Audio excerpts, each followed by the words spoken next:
Hello everyone, welcome back to the channel. If you are new here and wondering who this girl on your screen is, my name is Oluwakemi Akiode. I help young people grow with clarity and confidence while empowering parents to raise strong and healthy family connections. See, on this channel, I talk all things relating to parenting, family life, young adulting, and I share general tips that help us to achieve success in life. So, if any of that sounds like something that would interest you, please do well to subscribe to this channel. Thank you. So the other day, I was speaking to a friend and she was talking about how she doesn't even know what else to do to like discipline a child because she had moved out of Nigeria to a different part of the world. And so we got talking on how sometimes it can really be difficult to actually discipline children in places like the Canada, the US, UK, Australia, those Western world basically. And I was just sharing some ideas with her basically, like, well, it doesn't have to be hard. But I feel like a lot of us Africans, we always struggle with when it comes to discipline. I kind of feel like it's because we grow up believing that the only way to discipline a child is when you use cane on them, or when you, yeah, I feel like a lot of us just grow up thinking that's the only way to discipline a child. So I thought, okay, I'm just going to share what I believe would work as a way of effective discipline, so that we can begin to see how we can begin to incorporate these things in our parenting practices. I know someone saying to me that even if I travel out, once I give birth to my children, once they are at the age of 5, I'll send them back to Nigeria, and then they will not come back until like 18, because by then they would have been well disciplined and all that. And I'm like, even if a child grows up in Nigeria, it doesn't mean that a child will really be well disciplined. So it's not so much about the location, but more about how we do it. So I'm going to share some tips that I believe would help us to discipline our children better. The number one thing is you have to connect with your child before you can correct. In my world, it's always a case of connection before correcting. I read a book, I think it's called The Art of Effective Discipline. And you would, if you read that book, I can't remember the author now, but maybe if I find it, I'll just put it on this video. The author was talking about how it is important that you have an emotional connection with your child before you are able to correct them. So let's say your child has done something that you really find very bad and you want to correct that child. If you just go at the child like, oh, you're not always doing this right, you're always doing something wrong. the child will, the child that you have not connected with emotionally. So look at it this way. If your child has done something wrong, before you even talk about whatever that child has done wrong, ask yourself, have I connected emotionally with my child today? Have you at all in the course of that day? Just the way, let's look at this from this angle. So in marriage, we know how we women especially, we always say that, before our husbands we come to Jerusalem, they need to have, Yorubas to say, they need to have like wet the ground. They need to, it's like a build up. You will not just come and just remove clothes and say, yeah, open, let me enter. We expect that there would have been some sort of connection leading up to the main thing later. Do you get? And it's exactly the same thing with our children. We must learn to emotionally connect with them first before we even say that we want to correct them. So ask yourself, that child you want to correct or you want to discipline, have you emotionally connected with that child that day?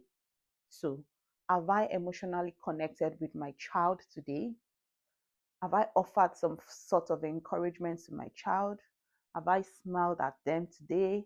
Have I told them I love them? Have I done something nice for them today? So always ask yourself that question first. You would connect first before correcting. Okay, thank you. The second tip I'm going to share is now when it's time to correct. See, I know a lot of us are used to yelling as a means of correction. Like, if we don't raise our voices, like they would not hear us. But honestly, we don't have to raise our voices when we are correcting our children. Speak to them calmly, but be firm. See, I have two boys, and one of them is very daring. Like, if you say to him that this thing, do it now, trust me, no, he will do it when he's ready. He will do it eventually, but he will do it like that your now. Just keep your now aside because he's going to do it. And I have learned, do I discipline him? Of course I do. But do I shout at him? No. Even my small way of disciplining him, my son will still ask me sometimes that, Mommy, I don't like it when you shout at me. We've gone past that anyway now. But there was one time that I used to say, when you talk to him and then you start crying, and then you ask him, why are you crying? And he goes, I don't like it when you shout at me. I'm like, is that shout? Oga, if you hear me shout like this, even you will not be able to stay. So we need to learn to speak calmly but be firm. So now when I'm telling him to do something, I'm very stern with it and I'm not raising my voice. Do this and you have to do it now. Please do not make me repeat myself. He already knows. So being calm does not mean you are being permissive, but because what we are doing is we are also modeling to them how to do things, how to speak to others when things happen and they're trying to resolve an issue with their siblings, with their friends, what they see us do. So if we are yelling at them at home when they're having an issue with their friends in school, they're probably yelling at their friends as well. So that's why we must learn to speak to them calmly, but you must be firm. So your child has done something wrong and you are scolding the child. Be calm, but be firm. So basically, let's stop shouting when we are correcting our children. Maybe that would just help us better. So you can be calm and firm without needing to actually shout. Number three, please focus on teaching, not punishing. Yes, I know we feel like until we punish them, they would not know. So ask yourself, what do I want my child to learn out of this experience? In my case, I always use that your action and consequence with my children. So if they've done something, I think one that is really fresh in my head is they were playing ball the other day. And I've always said to them when they are playing ball, please be careful so you don't eat your ball, so you don't kick your ball into the next compound or something. So it happened the first time, we went there, got the ball back. And then when it happened again, I told them, you are going to have to go there yourself to get your ball. And when you get there, you are going to apologize to that neighbor that, oh, you're sorry for kicking the ball over into their fence. So when it happened again, that was exactly what I did. I did not go with them. I didn't even go. When they even came back from getting the ball, I did not even stress myself. So the point is to teach them. So that teaches them that the next time they are playing their ball, they are going to be very careful because they don't want to go knocking. And you know the funniest thing is sometimes the people you want to go and knock at their door, they might not be at home. So that means you won't get your ball for say maybe 2 or 3 days and you lose your outdoor time. So you see, the point is on teaching and not punishing. So you want to ask yourself, what do I want my child to learn from this experience? That is how you focus on teaching, not punishing. Because if you are just about, I'm just going to punish you, if you punish that child, yeah, sometimes mild punishment might be okay. I don't know what form of punishment you use, but depending on their age, depending on their level of understanding, you should know appropriate punishment, so to say. But the focus is not really about the punishment. The focus should be on what do I want my child to learn out of this experience. So when we shift our perspective to using every opportunity as a learning experience, then we will find out that we would be able to discipline better and we would actually achieve better results. Because me now, I don't stress myself on some things. You know the action and you know what the consequences. So if you do the action, God help you, you will definitely face the consequence for your action. And to be honest, I bother myself less with some things these days because I know we've set the rules, we've talked about it. So if you go against it, you're definitely facing the consequence. So say no more. Please, let's bear that at the back of our mind. The number four thing now is offer chances within boundaries. Yes. Remember, I've spoken previously about how it's important for us to have boundaries for our children.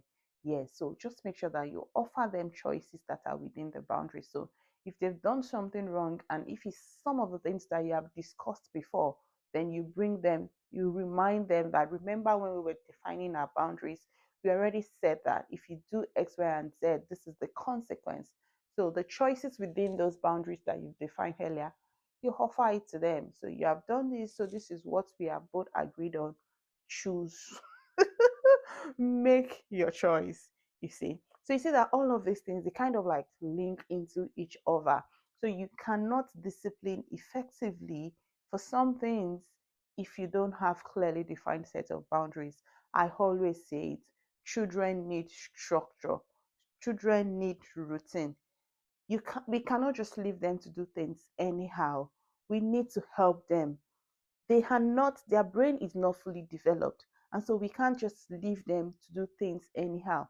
That's why we as a parent are in their life to offer that guidance.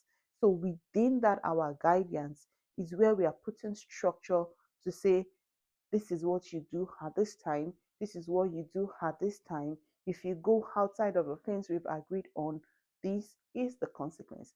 So they are all within the boundaries that we have in our family. They are all within the things we've discussed as our family value. So you know that if you do anything outside of this, then there is definitely a consequence to it. So you see. And then the final thing I'm going to say on this is you should always aim for reconnection. Yeah. So you should always aim for reconnection. So even if your child has done something really bad, you're angry, you've spoken about it, you've scolded the child, you've punished them, you've taken away something from them, they face the choice of their action. It doesn't end there because we don't want them feeling like they are no good. So we still then must need to learn to reconnect. So after all is said and done, you want to call your child, hug your child, and let your child know that you love them in spite of what they do or what they don't do, but that discipline is necessary for them. I say this to my boys all the time. It is only a child that their parent loves that they discipline. If we leave you to do things anyhow, children are children. They will definitely want to test things out. But we are there in their lives to bring the structure, to bring the balance. Yeah, but we are there in their lives to bring the balance. So that's why it's important for us to always come back to that point of reconnection. So no matter how angry we've been at ourselves, no matter how we've probably even maybe even yelled at ourselves and do all that, at the end of the day, we will still come back to that point of reconnection where if you need to apologize to each other, apologize. If you need to hug yourselves, and let them know that you love them still. And it's because you love them, that's why you're putting these structures in place. I hope you find those tips helpful. What other methods do you use to discipline your child? Please share with us in the comment section. We would like to learn because I believe this is one area that I feel a lot of parents, a lot of people kind of struggle with, especially when we move away from an environment where we can beat our children. The find of social services is now the beginning of I don't even know what to do with my child, but it doesn't have to be that bad, honestly. We can discipline our children effectively without beating them, without shouting. Remember, it all boils down to connecting. If you have connected with your child, correcting them becomes easier because they already know that you are doing it from a place of love. If there are more tips that you would like to share with us, please share with us in the comment section. Until I come your way again, keep winning.